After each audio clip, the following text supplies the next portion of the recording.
Tuhan bersamamu. Inilah Injil suci menurut Santo Yohanes. Yesus berjalan keliling Galilea. Ia tidak mau tetap tinggal di Yudea, karena di sana orang-orang Yahudi berusaha membunuhnya. Ketika itu sudah dekat hari raya orang Yahudi, yaitu hari raya Pondok Daun. Sesudah saudara-saudara Yesus berangkat ke pesta itu, ia pun pergi juga ke sana, tidak terang-terangan tetapi diam-diam.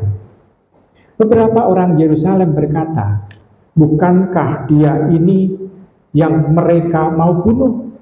Lihatlah, ia berbicara dengan leluasa dan mereka tidak mengatakan apa-apa kepadanya. Mungkinkah pemimpin kita benar-benar sudah tahu bahwa ia adalah Kristus? Tetapi tentang orang ini, kita tahu dari mana asalnya. Padahal bila Kristus datang, tidak ada seorang pun yang tahu dari mana asalnya." Waktu Yesus mengajar di Bait Allah, ia berseru, "Memang aku kamu kenal, dan kamu tahu dari mana asalku. Tetapi aku datang bukan atas kehendakku sendiri, tetapi diutus oleh Dia yang benar, yang tidak kamu kenal. Aku kenal Dia, sebab aku datang dari Dia, dan Dialah yang mengutus aku." Mereka berusaha menangkap Yesus, tetapi tidak ada seorang pun yang menyentuh Dia, sebab saatnya belum tiba. Demikianlah sabda Tuhan. Ibu, Bapak, saudari-saudara terkasih dalam Tuhan, kita bisa melihat di sana Tuhan Yesus pun juga mengalami ketakutan untuk ditangkap, untuk dianiaya. Jadi secara manusiawi dalam diri Tuhan Yesus ada rasa takut itu, mengalami sengsara, mengalami penderitaan, mengalami siksaan. Jadi kita bisa melihat Tuhan Yesus sama dengan kita. Kalau ada ancaman yang mengancam hidup kita, kita mengalami ketakutan. Tetapi Tuhan lebih menomorsatukan kehendak Allah. Kenapa? Karena Dia harus pergi ke Yerusalem untuk merayakan Hari Raya Pondok Daun. Karena paling tidak kita mengetahui dalam tradisi Yahudi itu orang wajib ke Bait Allah itu paling tidak setahun 3 kali. Yakni Hari Raya Paskah, Hari Raya Pentakosta, dan mengatakan hak pesah, hak syafot, hak syukot. Maksudnya hari raya Pondok Daun juga. Jadi kita bisa melihat di sana ada sesuatu. Hari raya Paskah mereka merayakan bagaimana mereka menyeberang dari Mesir menuju tanah terjanji, perjalanannya dikenangkan.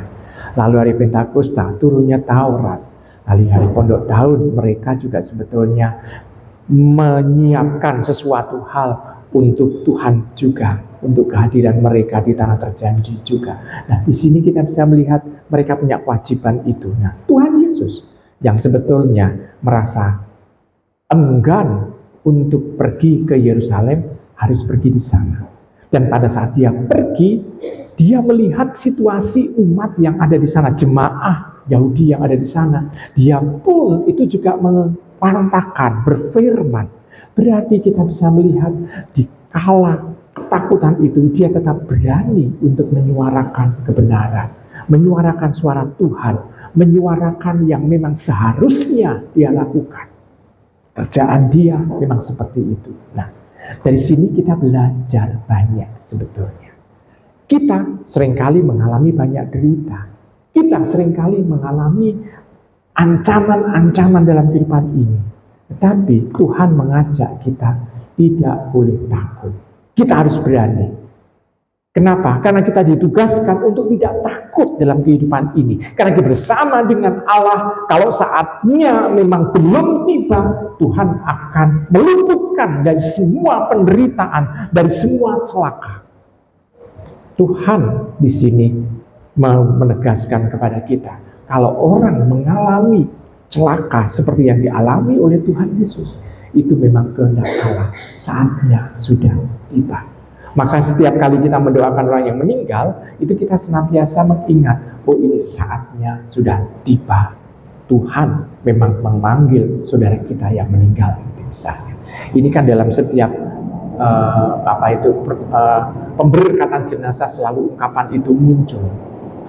Tuhan memberikan kesempatan kepada kita untuk melakukan kebaikan-kebaikannya. Kita bisa melihat saja banyak tafsiran mengenai pada waktu Tuhan datang ke Yerusalem. Orang-orang yang zaman itu melihat, oh mungkin orang itu sudah tahu.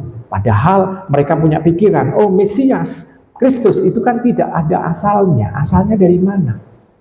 Memang ibu bapak, saudari-saudara terkasih dalam Tuhan, Yesus lahir sebagai manusia, lahirnya di Bethlehem. Orang tahu.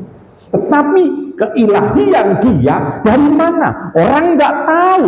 Karena tahunya disebut dengan Shemayim, dari surga, dari langit, gitu tahu. Tapi tempatnya di mana? Nggak tahu. Maka kita bisa melihat dia sebagai Mesias. Orang nggak tahu dia asalnya dari mana. Tuhan hanya mau mengatakan bahwa asalnya adalah dari Bapa. Dari Bapa, tempatnya di mana? Orang belum pernah melihat Bapa. Orang tidak tahu tempatnya di mana. Mengunjungi rumah Bapa di mana? Orang juga bingung ada di mana. Nah, sekarang kita bisa melihat, oh, dengan demikian orang disadarkan bahwa ini adalah Mesias, ini adalah Kristus, ini adalah yang ditunggu-tunggu oleh seluruh orang Israel pada waktu itu sebetulnya. Nah, dengan demikian kita semakin dikuatkan untuk tetap bisa memohon berdoa kepada Tuhan. Maka ibu, bapak, saudari-saudara yang terkasih, derita yang kita alami selama masa APP ini belum apa-apa dibanding dengan derita yang akan dialami oleh Tuhan itu sendiri. Selamat merenungkan.